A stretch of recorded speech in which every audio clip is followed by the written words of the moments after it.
there is no question that we see a difference in the performance when a player's taking SWAT fuel or not taking SWAT fuel, to the point that if a guy's flat, some of the veterans will turn and say, "Hey, did you take your SWAT fuel?"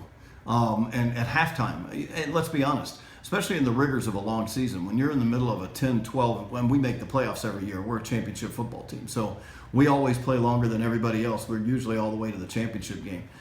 We recognize it's natural. Guys get flat, and guys run out of gas. Halftime is a big time for SWAT fuel. Very popular in our locker room. Very hard to get your hands on. Excellent. What is your experience with the consistency of the SWAT fuel formulation?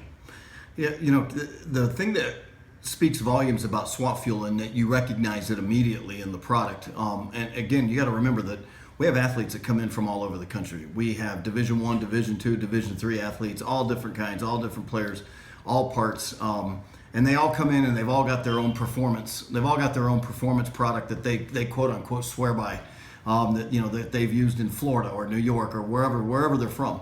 And when they get here and they are exposed to SWAT fuel, it's an immediate aha moment. We call it the aha moment when they take the 9mm plus P, because one of the first things you notice is there's no crash on 9mm. You don't get the peaks and valleys. You don't get the flame out. You don't get the jitters. That's a big point of the 9mm plus P, because the last thing that a professional athlete wants, especially in the first quarter, it's already bad enough that when you're playing. In fact, in our league, we'll be playing for the nation's top 10 teams.